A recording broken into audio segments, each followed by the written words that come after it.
Salut à toutes et tous et bienvenue sur Histoire G. Vous l'avez vu dans le titre, on va aujourd'hui évoquer un sujet qui ne peut plus échapper à personne.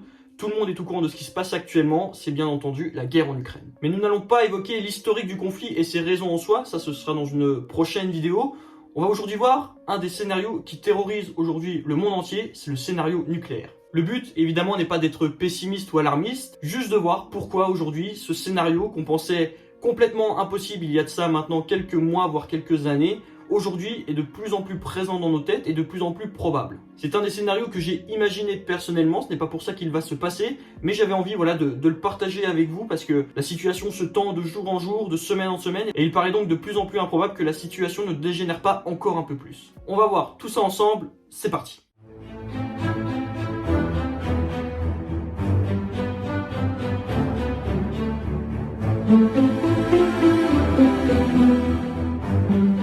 Avant de rentrer dans le vif du sujet, il est bon d'apporter un petit peu de contexte sur cette guerre en Ukraine. Comme je vous l'ai expliqué en introduction, on va pas voir les tenants et les aboutissants de ce conflit de manière très précise, mais on va survoler très rapidement pour que vous puissiez comprendre un petit peu tout ce qui se passe là-bas. C'est dans la nuit du 23 au 24 février que Vladimir Poutine, dans une allocution nationale, a décidé d'envahir l'Ukraine, soi-disant pour la nettoyer des nazis comme il aime le dire. Le plan initial était d'attaquer toute l'Ukraine, et on l'a vu car sur les premières semaines du conflit, l'opération spéciale, comme les Russes l'appellent, visait toutes les parties de l'Ukraine et surtout la capitale Kiev. Vladimir Poutine pensait pouvoir réaliser une guerre éclair et prendre le pays en quelques jours. Malheureusement, vous l'avez vu tout comme moi, la résistance ukrainienne s'est montrée beaucoup plus féroce que prévu. Alors que Vladimir Poutine pensait prendre Kiev en quelques jours, il a dû faire marche arrière et se retirer sur la partie est de l'Ukraine. Une partie est qui intéresse tout particulièrement les Russes puisqu'il y a deux républiques séparatistes pro-russes qui se trouvent là-bas, les républiques de Donetsk et de Lugansk. Depuis l'annexion de la Crimée et le début de la guerre en 2014 en Ukraine, ces deux républiques, celles de Donetsk et de Lugansk, posaient d'énormes soucis à Kiev. Car en réalité, si la guerre en Ukraine a pris un véritable tournant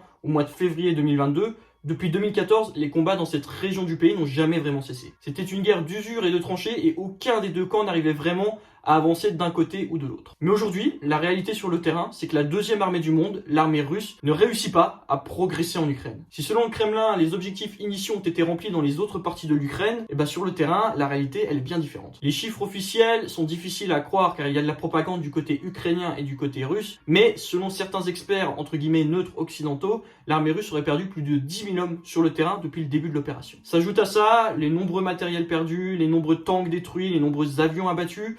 Tout ça fait en fait que Moscou se retrouve quand même sur un sacré revers malgré de très petites victoires, et je mets vraiment petit entre gros guillemets parce que au final, en grande ville, les Russes n'ont réussi qu'à s'emparer de la ville de Kherson à l'heure où je tourne cette vidéo. Et tout ça, ça frustre forcément Vladimir Poutine. Et il faut se mettre à la place du dirigeant russe. Imaginez-vous, Vladimir Poutine, avant de lancer son opération spéciale, comme il aime le dire, pensait avoir l'une des armées les mieux équipées au monde. Sur le terrain, dès les premiers jours, on a vu qu'il y avait des problèmes de logistique, de communication, et très rapidement, de nombreux gradés se sont fait tuer sur le terrain. Des revers qui ont forcément obligé Vladimir Poutine à revoir ses ambitions à la baisse. Car on va pas se mentir, l'objectif premier du président du Kremlin était forcément d'annexer l'Ukraine entière, contrairement à ce qu'il pouvait dire. En tout cas, les opérations qu'il menait sur le terrain, quand on veut prendre la capitale d'un pays, quand on veut destituer le pouvoir en place, soit on veut l'annexer, soit on veut le coloniser. Et d'ailleurs, beaucoup d'autres informations dans ce sens, parce que, pour rappel, la CIA a démantelé il y a plusieurs semaines maintenant plusieurs tentatives d'assassinat contre le président Zelensky, qui est le président ukrainien, soit dit au passage. Et donc, cette situation qui vient attendre encore un peu plus Vladimir Poutine, qui est déjà,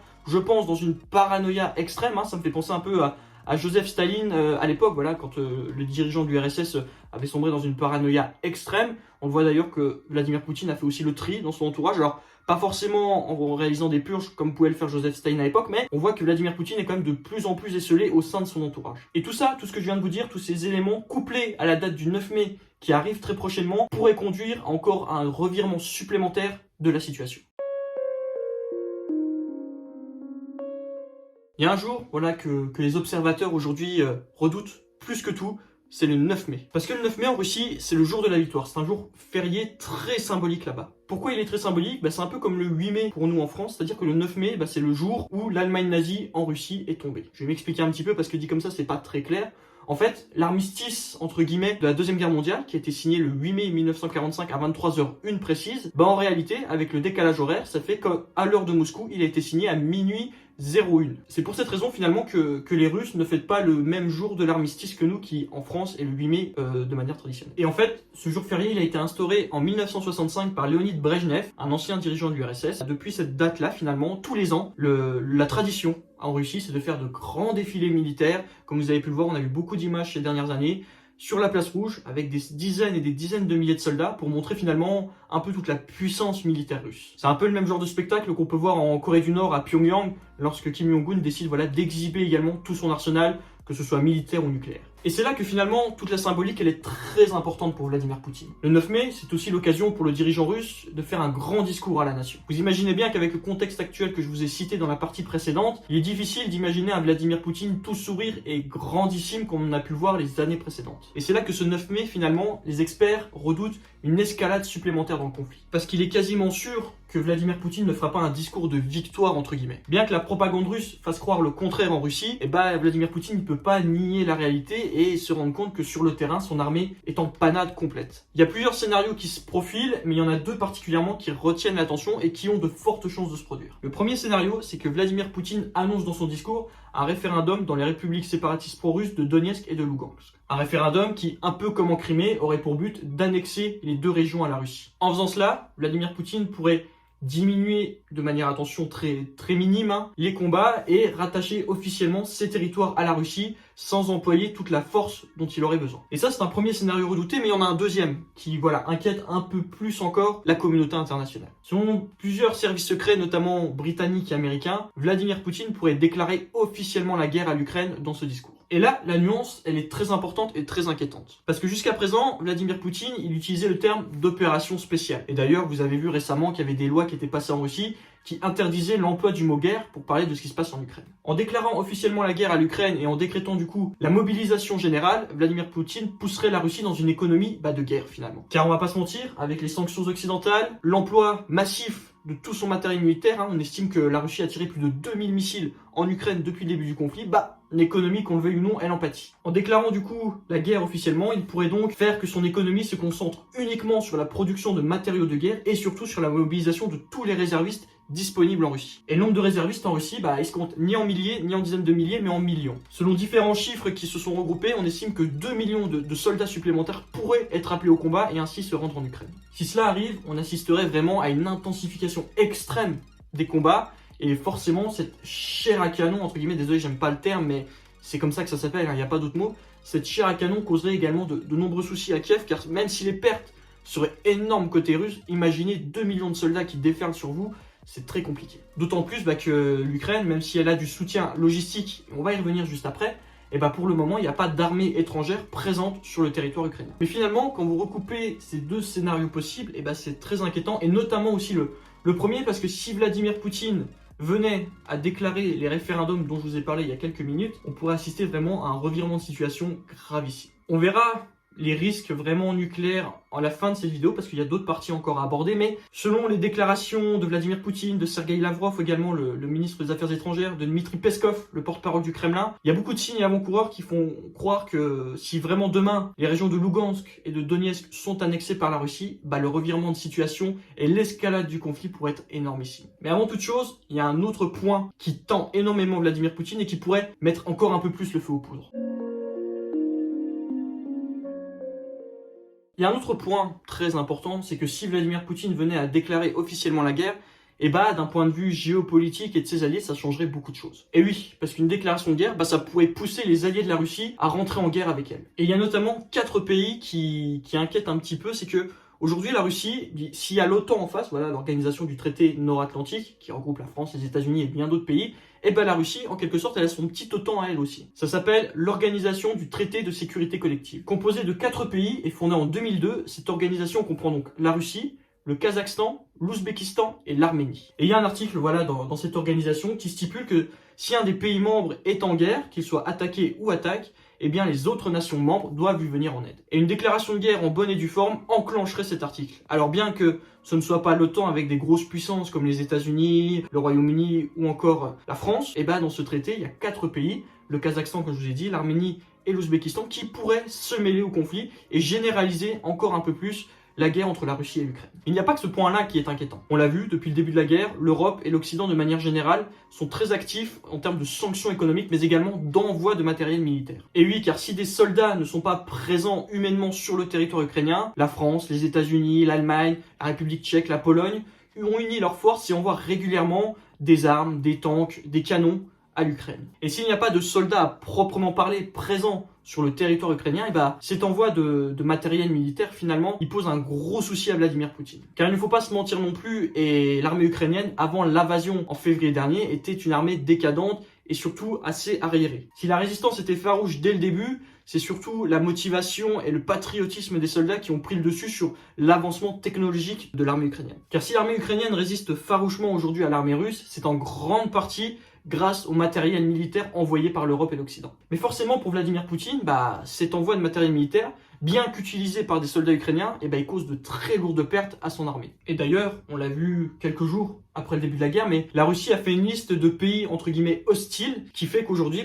beaucoup de ressortissants de ces pays-là qui sont sur liste obtiennent avec grande difficulté visa, autorisation de séjour, etc. Et d'ailleurs, pas plus tard que la veille où je tourne cette vidéo, Vladimir Poutine a eu en entretien téléphonique le président français Emmanuel Macron et lui a demandé de stopper cette livraison d'armes. Parce que oui, Vladimir Poutine, il n'est pas idiot et il sait très bien que ces livraisons d'armes engrangent de la puissance supplémentaire à l'armée ukrainienne et empêchent à l'armée russe de progresser comme lui le souhaiterait. Mais finalement, c'est là qu'il faut faire attention parce que ces livraisons d'armes plutôt, elles pourraient entraîner finalement l'agacement de Vladimir Poutine et il pourrait considérer que, au-delà de faire une simple liste de pays hostiles entre guillemets, il pourrait considérer que ce sont des déclarations de guerre faites par les États qui livrent ces armes. S'ajoute à ça les manœuvres de plus en plus régulières de l'OTAN aux frontières de la Russie, les manœuvres militaires aussi de dissuasion, et ce qui est tout à fait normal quand on a un voisin aussi imposant que la Russie, il faut aussi montrer les dents. Et aujourd'hui, l'OTAN mène régulièrement des manœuvres militaires, que ce soit dans les pays baltes, en Estonie, Lettonie, Lituanie, en Moldavie, etc. Donc, il faut être aussi très vigilant là-dessus parce que ce sont des manœuvres qui auraient tendance à agacer encore un peu plus Vladimir Poutine. Et il y a un autre point tout aussi inquiétant qui pourrait énerver encore un peu plus Vladimir Poutine, et il l'a clairement dit, il a été transparent sur le sujet, c'est le fait que la Suède et notamment la Finlande souhaitent rejoindre l'OTAN. Quelques jours après le début de la guerre en Ukraine, Vladimir Poutine avait été très clair. Si la Finlande venait à rejoindre l'OTAN, les conséquences militaires seraient dramatiques pour le pays finnois. Et on va pas se mentir, cette adhésion de la Suède et de la Finlande à l'OTAN, elle est plus que probable. Depuis maintenant plusieurs jours, l'organisation du traité Atlantique Nord a décidé d'accélérer un peu les procédures et la Suède et la Finlande devraient rejoindre dans les mois qui viennent l'organisation militaire contre la Russie. Et même si Vladimir Poutine est déjà embourbé en Ukraine avec son armée et tente tant bien que mal de prendre le contrôle de l'Est du pays, on sait que il est un peu dans une folie entre guillemets paranoïaque en ce moment. Et si la Finlande venait à rejoindre l'OTAN cet été, ça pourrait être la goutte d'eau qui fait déborder le vase. Et là, la situation serait encore plus dramatique qu'elle ne l'est actuellement, et je vais vous dire tout de suite pourquoi. Il y a deux raisons pour lesquelles la situation pourrait s'envenimer très rapidement avec la Finlande et la Suède. Le premier point, c'est que ces deux pays sont membres de l'Union européenne. Et un peu comme l'OTAN, comme l'organisation qui compte la Russie, le Kazakhstan, l'Ouzbékistan et l'Arménie, il y a un code qui dit que dans l'Union européenne, si un pays membre est attaqué, les autres pays doivent lui venir en aide. Donc déjà, ça généraliserait le conflit dans l'Union européenne. Et deuxièmement, si la Finlande rejoint l'OTAN, il y a également un code, une charte qui dit que tout membre de l'OTAN qui est attaqué doit être soutenu par les autres pays membres. Et même si Vladimir Poutine est quand même quelqu'un d'intelligent malgré tout ce qui peut se passer, faut pas non plus oublier que ça reste un des dirigeants les plus puissants aujourd'hui au monde, on n'est pas à l'abri que la situation dérape très rapidement. Et d'ailleurs, pas plus tard qu'il y a quelques jours, un avion de reconnaissance militaire russe a été intercepté dans l'espace aérien suédois. Et qu'on le veuille ou non, il n'était pas là par hasard. Et c'est ce qui m'amène à aborder le dernier point très important de cette vidéo, c'est les raisons qui pourraient pousser la Russie à déclarer une guerre atomique. Maintenant que vous comprenez un peu mieux tout ce qui se passe actuellement, tout ce qui risque de se passer dans les prochains jours, on va passer à la dernière partie de la vidéo qui est la partie certainement la plus importante, celle de pourquoi la Russie pourrait se servir de l'arme atomique. Alors on va voir évidemment les arguments pour, mais également quelques arguments contre, parce que c'est quand même important de nuancer. C'est un scénario que moi j'ai écrit entre guillemets, que j'imagine.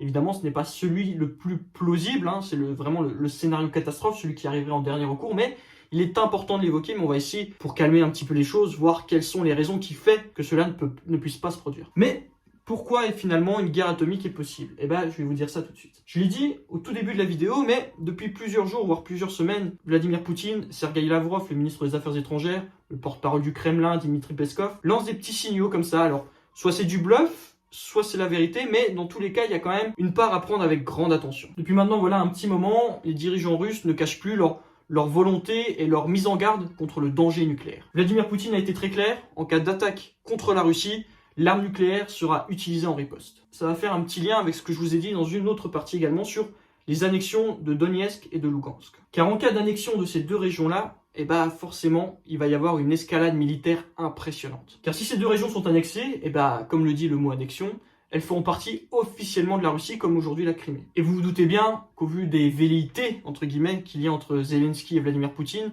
l'armée ukrainienne ne laissera pas cette annexion se faire. Le scénario que j'ai imaginé est donc le suivant. Une fois que ces deux républiques populaires seront annexées à la Russie et que l'armée ukrainienne lancera une offensive, soit pour les reprendre, soit pour éliminer les séparatistes pro-russes, vous pouvez imaginer que Vladimir Poutine n'hésitera pas une seule seconde à utiliser, alors pas une grosse bombe atomique, pas le missile Satan II capable de raser l'Europe, mais des missiles nucléaires déjà pour raser quelques villes ukrainiennes. Et il y a une autre menace tout aussi importante que nucléaire, c'est la menace chimique et bactériologique. Car si la Russie possède un grand nombre de têtes nucléaires, elle possède aussi un très grand nombre d'armes chimiques et bactériologiques. On l'a vu dans le conflit en Syrie où la Russie est engagée, il y a déjà eu des emplois d'armes chimiques, de bombes au phosphore blanc, etc. Donc on sait très bien que le régime de Vladimir Poutine en est tout à fait capable. Et il faut aussi se rendre compte de ce qu'engendrerait l'utilisation de l'arme atomique pour la Russie. Car s'il l'utilise sur l'Ukraine, forcément la communauté internationale ne pourra pas rester insensible à ça. Bien entendu, ce n'est pas pour ça que la France, les États-Unis, le Royaume-Uni lanceront une bombe nucléaire sur la Russie parce qu'elle en a lancé une sur l'Ukraine, attention. Mais ça pourrait engendrer une escalade dans le conflit avec l'envoi par exemple de troupes pour le coup sur le territoire ukrainien. Et là le danger il est encore plus augmenté si je puis dire puisque on aura une confrontation directe entre soldats français, soldats américains, soldats britanniques et soldats russes. Et là, pour le coup, on serait dans une guerre finalement classique, si je puis dire, où deux camps se font face. D'un côté, la France, les États-Unis, enfin l'OTAN de manière générale, et de l'autre côté, la Russie et ses alliés. Et il y a une autre inconnue aussi dans l'équation, c'est que il y a la Chine. Voilà, depuis le début du conflit, bien que la Chine n'ait pas condamné la Russie, la Chine est plus ou moins derrière la Russie, puisque c'est un allié aussi historique de Vladimir Poutine. Et ce qui fait craindre un peu les experts, c'est la position chinoise. Car si demain Vladimir Poutine vient utiliser l'arme atomique, on n'est pas à l'abri que la Chine suive également la Russie. Parce que finalement la Chine, elle est un peu dans la même situation que la Russie. Pour faire court, il y a un gros contentieux entre la Russie et Taïwan, et la Chine n'a jamais caché ses velléités d'annexer finalement Taïwan à la République populaire de Chine. Donc si la Chine venait à entrer en guerre aux côtés de la Russie, avec également l'Iran, on aurait, un peu comme à l'époque de la guerre froide, deux blocs qui se font face. Le bloc ouest, l'Europe et les États-Unis, et le bloc est avec la Chine, la Russie, possiblement l'Iran. Mais enfin, il y aurait deux blocs bien distincts qui se feraient face. Et je vais aller plus loin que ça. Imaginons que demain, la Russie, comme je vous l'ai dit juste avant, s'en prenne à la Finlande ou à la Suède. On n'est pas à l'abri que ce conflit dégénère en guerre nucléaire. Car on va pas se mentir, Vladimir Poutine, il sait très bien qu'aujourd'hui son armée elle est affaiblie, il a perdu énormément d'hommes et de matériel en Ukraine. Aujourd'hui, l'une des seules grosses dissuasions qui lui reste, c'est l'arme atomique. Sans parler de raser, comme je vous l'ai dit quelques minutes auparavant, sans parler de raser complètement l'Europe, on n'est pas à l'abri que 2-3 ogives nucléaires soient lancées sur la Finlande, sur la Suède, si ces dernières venaient réellement à rejoindre l'OTAN et si vraiment Vladimir Poutine mettait ses menaces à exécution. Mais il faut aussi contrecarrer ces arguments parce que si Vladimir Poutine peut utiliser l'arme atomique, les autres pays qui la possèdent peuvent également le faire. Et oui, car une attaque nucléaire de Vladimir Poutine contre un membre de l'Union Européenne ou de l'OTAN entraînerait une réponse immédiate. Il faut savoir que les pays dotés de l'arme nucléaire possèdent un système de défense automatique. C'est-à-dire que si un missile nucléaire est tiré de la Russie, il y aura une réponse automatique faite vers la Russie. C'est-à-dire que si Vladimir Poutine peut raser une partie de l'Europe, ça c'est vrai, des pays entiers, nous aussi on a la capacité de pouvoir raser, alors pas la Russie, parce que quand vous voyez la taille du pays, c'est impossible, mais la France, les États-Unis, le Royaume-Uni ont des missiles qui sont tout à fait capables de rayer de la carte une ville comme Moscou. Et évidemment, c'est un paramètre que prend aussi en compte Vladimir Poutine, mais on sait que poussé dans une colère extrême, dans une paranoïa dans laquelle il est actuellement, on n'est pas à l'abri que les situations dérapent de plus en plus. Aujourd'hui, on est tous un peu pendus au 9 mai finalement, comme je vous l'ai expliqué dans la partie précédente. À l'heure où je tourne cette vidéo, on est le 4 mai 2022, soit 5 jours avant le fameux discours de Vladimir Poutine. Je vous ferai un petit update, sur la page Facebook Histoire G pour vous dire un peu ce qui s'est passé, les choses qui ont été annoncées par le dirigeant russe. On verra déjà si une partie de mon premier scénario est plausible finalement, puisque tout ce que je viens de vous citer par la suite de mon scénario, ça se base sur ce qui va être dit le 9 mai finalement. Parce que peut-être que le 9 mai, il n'annoncera ni l'une ni l'autre proposition que je vous ai expliquée, qu'il va parler de tout à fait autre chose, pourquoi pas décréter une victoire finalement, et se retirer de l'Ukraine, c'est tout à fait possible aussi. Mais au vu de l'état d'esprit dans lequel se trouve le dirigeant du Kremlin, il y a très peu de chances d'imaginer que cela est possible, un retrait de l'armée russe en Ukraine. Voilà, c'est la fin de cette vidéo. J'espère que malgré le ton alarmiste, elle vous a plu. Si c'est le cas, n'hésitez pas à vous abonner à la chaîne, à liker la vidéo. Ça permet de gagner en visibilité et puis surtout de donner de la force à mon travail. Et ça, je vous en suis infiniment reconnaissant. En attendant, voilà, on se retrouvera le 9 ou le 10 mai pour une petite vidéo update pour discuter un petit peu de ce qui a été dit durant le discours de Vladimir Poutine. D'ici là, prenez soin de vous, ne soyez pas trop angoissés non plus. Les étapes vers une guerre nucléaire sont encore longues, mais il faut savoir que la menace n'a jamais malheureusement été aussi présente en Europe. Prenez soin de vous, on se voit bientôt. Salut à tous.